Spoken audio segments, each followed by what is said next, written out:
Hello and welcome to IP Study Video Lectures.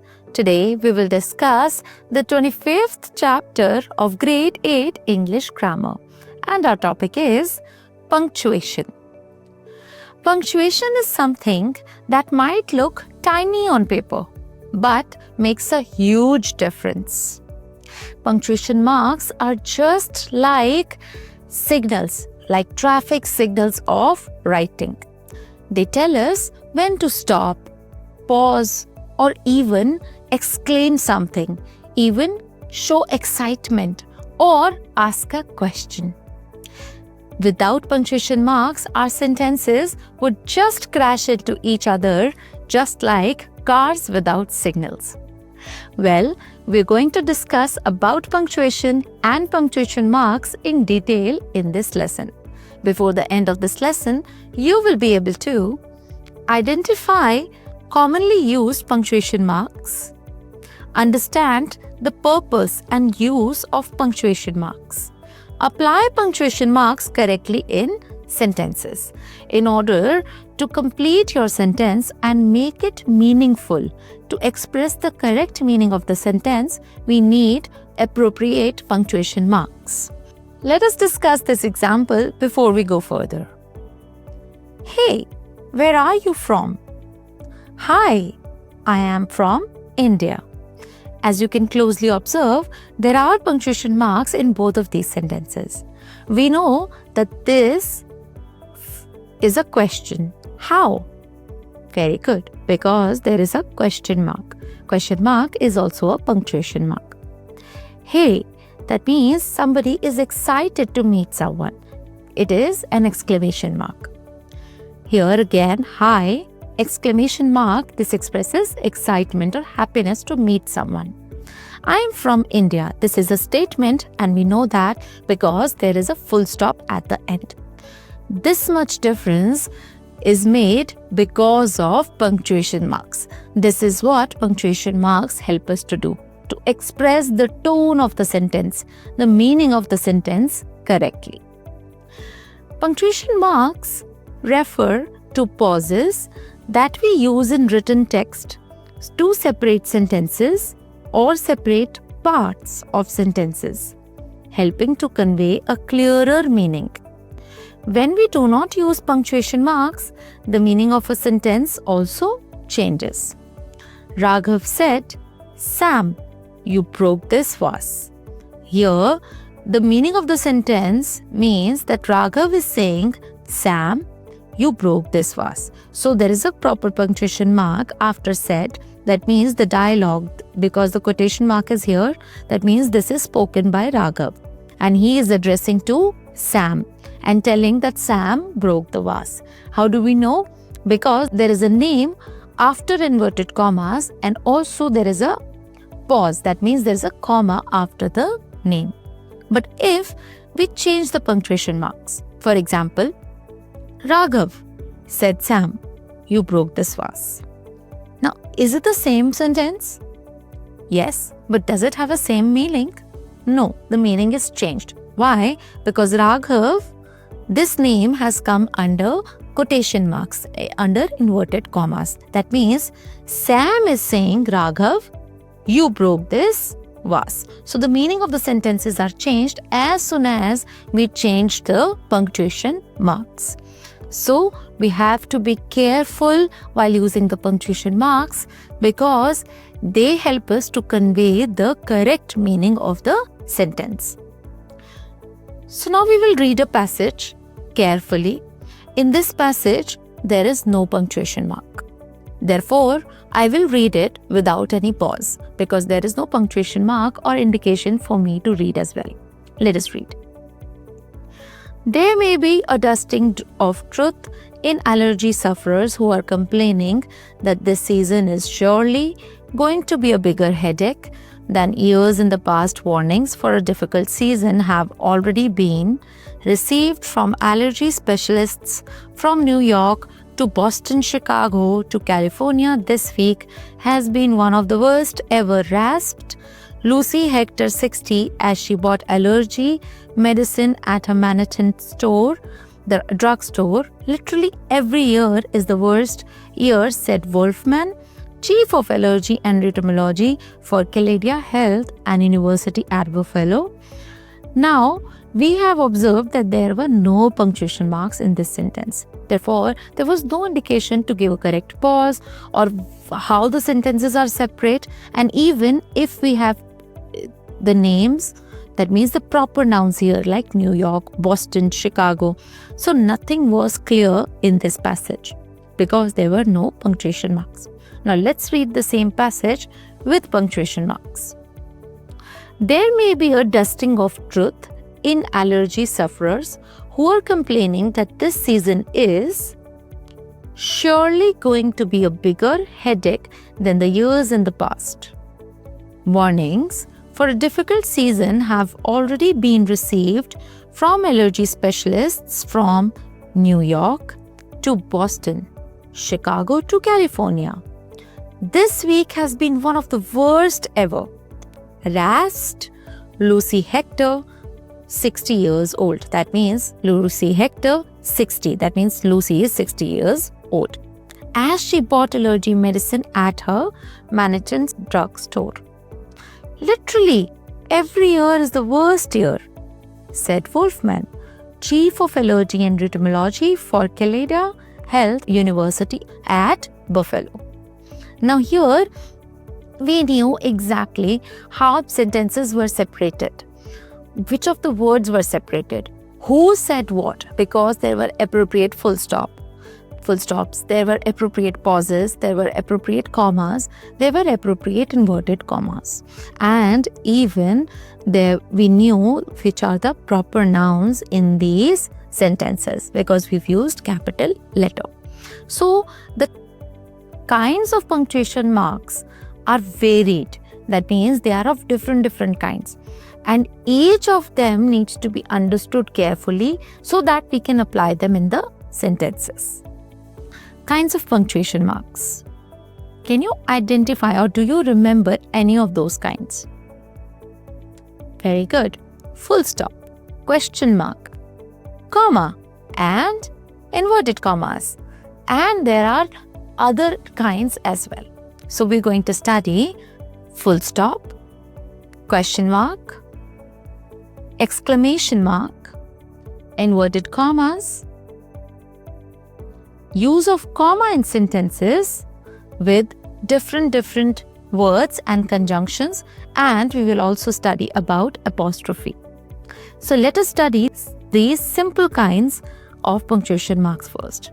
Full stop. So where do we use a full stop? In the imperative sentences or declarative sentences.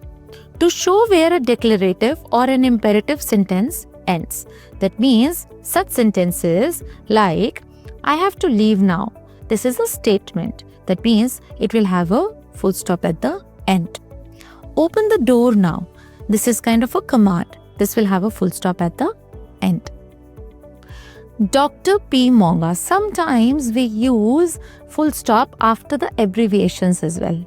Like Dr. P. Instead of taking the full name, we just write the first initial. P. MA. Masters of Arts. Nowadays in abbreviations like MA, Doctor, or with initials of a name, we use full stops as well. Even to write a decimal number like 34.5, 30.2. So in all of these scenarios, we use a full stop. In sentences which are imperative or declarative, that means they are statements, commands, we use a full stop. We use a full stop in the decimals like 34.5, 50.2. We also use full stops in the initials or abbreviations. Question marks.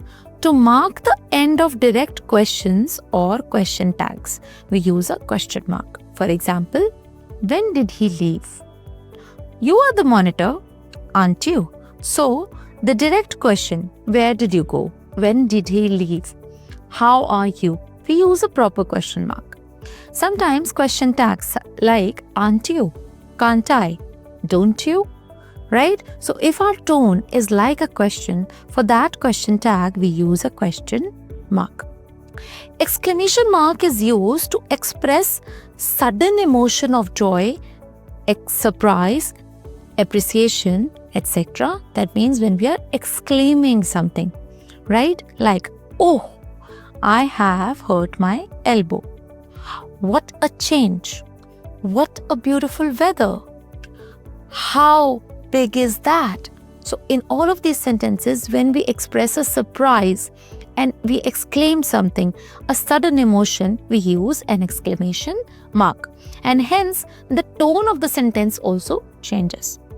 We use inverted commas to enclose exact words of the speaker, to enclose a quotation, after a comma or a full stop, while writing exact words of the speaker in direct speech, to enclose titles of films, books, etc. And they have to be carefully used for interrupted speeches. So in all of these 5 scenarios, we use inverted commas. The main reason is to always quote the exact words of the speaker. For example, he said, I am a free man now. So the main reason to include the inverted commas is to quote the exact words of the speaker, right? And sometimes to enclose a quotation as well, like, we are the largest democracy. This is like a quotation, a universal truth, right? And again, it is also added after a comma. So here, here, here. If you observe closely, it is always added after a comma. And the inverted commas are of 2 types. Inverted commas, opening inverted commas, and closing inverted commas. We sometimes also call them quotation marks. So when you open an inverted comma, it is important to close it. You always close it after full stop, right? Sometimes to also quote the titles of films or books, like The Invisible Man. And sometimes when the sentence is in continuation, we quote many words like, I feel sick, said Tina. Now Tina has said 2 statements. I feel sick. Let me get some fresh air. So both of them have to be inverted commas. If you open an inverted comma, you have to close it. Either you close it after a comma or you close it after a full stop. Now, use of comma in sentences with conjunction but and for, right? So, he is strong but has a weak heart. We must leave now, for it is getting late. So, with conjunctions but and for, comma is placed before them in the sentence. When we use these 2 conjunctions to join 2 sentences which have meaning on their own, that means they have the meaning, 2 sentences have the meaning, they are full sentences, but we join them using these conjunctions. To join them, we use a comma before them. Like, he is strong, he has a weak heart. We joined it by using but. He is strong but he has a weak heart, and we've used comma before them. Similarly with for. Comma is used with but and for depending on the structure of the sentence and the context which is implied, right? Mostly it is when 2 sentences, they are independent clauses. That means they have meaning on their own. They're not dependent on each other. Apostrophe. Apostrophe is used to show that some letters were omitted during contraction in the structure of the word, like didn't, it's, I'll. That means did not. So to contract it, we used didn't. So O was omitted and apostrophe was replaced. Hence we got didn't. Similarly, in the words I will, we sometimes write it I apostrophe L. That means WI is replaced by apostrophe. Similarly, it is. So we use apostrophe to show the contractions. The window is jammed, its handle is broken, its handle indicates that the handle of the door. So we do not use an apostrophe here, right? So if we use a possessive pronoun, which is its handle, right? There we do not use apostrophe because it is not a contraction. It is a possessive pronoun. It's dog, right? But when we use its in place of it is, that means it's a contraction, and with contraction only we use apostrophe. Sometimes apostrophe is used to show possession, time and distance. So only with possession like its, we do not use apostrophe, but the other possessive forms like Zubair's father, boys' dress, people's preferences. In these scenarios, we use apostrophe. There is a small rule that you must remember, and this is like a recap for you because you've already done it in your previous classes, also in previous lessons. So, we use apostrophe and s for a singular noun. But when we have plural nouns, that means they already end at s, like the plural noun of boy is boys. That means it is already ending with s. Here we add apostrophe after s. But when it's a singular noun like boy, this is not ending with s. Therefore, we use apostrophe and s together. People's preferences. Plural noun not ending in s has apostrophe and s. So plural nouns which are not ending with s, we use apostrophe and s together. Apostrophe is also used to show expressions of time, space and money, like a week's holidays, a kilometer's distance. Apostrophe is not used with hers, yours, ours, their, his and whose. The prize is yours, whose stall is this, because it is not showing possession. So apostrophe is used in two scenarios, to show contraction and to show possession. But when it is used with it can only be used when it is not showing the possession and it is the contraction of it is. Capital letters. Capital letters, they are very, very important in sentences. They are always used at the beginning of a sentence. So capital letters are used in the beginning of the sentence to begin the first word of every line, in the beginning of direct speech, for proper nouns and proper adjectives, in the beginning of names of days and months, to begin names of books, newspapers and magazines, for names of educational institutions, for names of historical buildings, for abbreviations, for names of festivals and historical events. So, for everything which is a proper noun, like Chinese, India, Friday, December, India Today, Delhi Times, book, name of a book, name of a newspaper, name of an educational institution, beginning of the abbreviation, they are always in capital letter. And we use capital letter in the beginning of the sentence. We also use a capital letter in the beginning of a direct speech. That means the portion which is under inverted commas, like he said, go there. Now there is a comma here. That means this is not a new sentence. But because there is inverted commas, that means this is a direct speech. So we always use capital letter in the beginning of the direct speech. For the pronoun I is always written in the capital letter. For names of airports, railway stations like Safdarjung Hospital, Kanpur Station. For brand names like Maggi, Samsung. For writing titles of essays, articles, stories, but not for writing prepositions or conjunctions in the titles. That means if you're writing a title, for example, diversity is culture. So you'll put everything in the capital letter except the conjunction.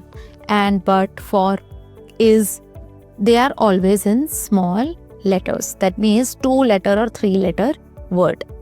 They are always in small letter. Television is a boon. So a conjunction, a 1-letter word, they're always in small, but the rest of the words will be in capital letter because it is a title. For official names of government departments, the titles of officials at high rank like finance minister, commander-in-chief.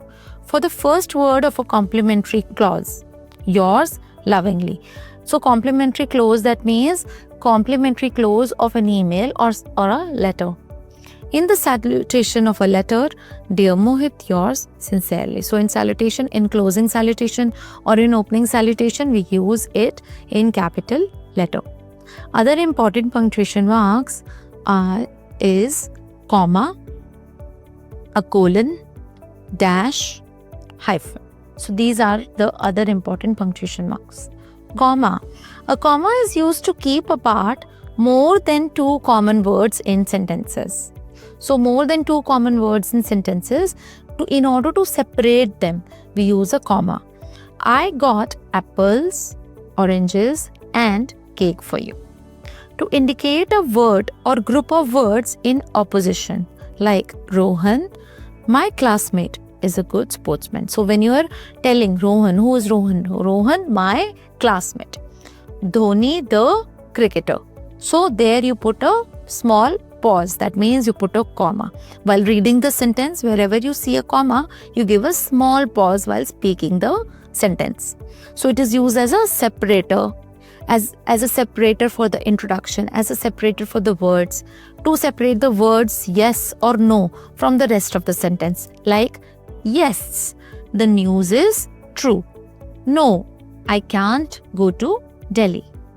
To separate month and the year or the date of the year, we always write the date like June 2, 2018. To separate expressions like however, of course, nevertheless, to, for example, the movie had ordinary story, however, it was good. To separate question tags like he is a genius, isn't he?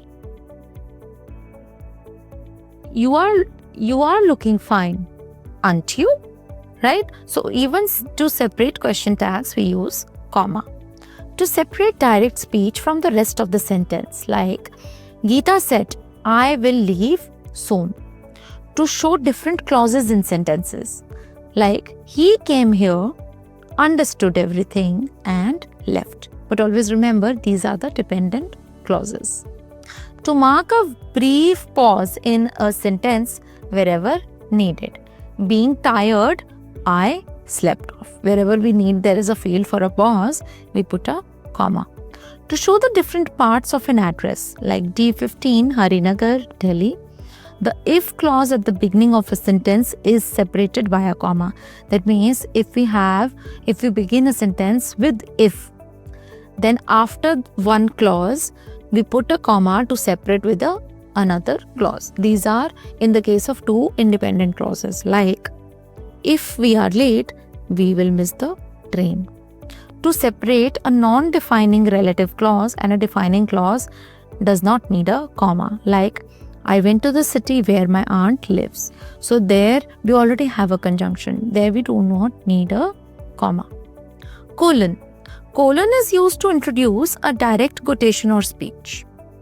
He said, let us unite as one. To introduce a list, he took a book, a copy, compass. To introduce a list after phrases, things essential for bird watching are binoculars and a map. Dash. To indicate a break in a sentence, he saw many people, doctors, engineers, architects at conference. Before or after a list, he bought eatables. What eatables? Chips, cookies, nuts, and he took them home. So there we need a dash. Hyphen bit is used between two numbers indicating the inclusion of content, like 24, 35. So dash is used to break a sentence, but hyphen is used between two numbers to form compound words, mother-in-law. Between cardinal numbers 1, 2, 3, ordinal numbers first, second, third. In compound adjectives ready to shift houses. So hyphen and dash, they are different because hyphen is separating or including the words which are dependent on each other, the things which are dependent on each other. But dash is to indicate a break in a sentence. He saw many people. Which people? Dash. Doctors, engineers, architects. So that is where we use dash, and hyphen is used when two things are in inclusion, right? Like compound words, cardinal numbers, compound adjectives, two numbers. So that was all about punctuation and punctuation marks. As we already discussed that without punctuation marks, our sentences would just crash into each other like cars on the signals, because we would not know where to pause, where to start, and where is the question mark. Therefore, each punctuation mark has its importance and each of them has to be used correctly. Before we end this lesson, let us do a quick recap. Punctuation marks refer to pauses which we use in written text to separate sentences or to separate a part of a sentence from another to convey a clearer meaning. Commonly used punctuation marks in English language are full stop, question mark, exclamation mark, inverted commas, apostrophe, colon, hyphen, dash, and capitalization. That was all about punctuation. Thank you so much for staying with us. Stay tuned for our next video lecture. Till then, keep revising.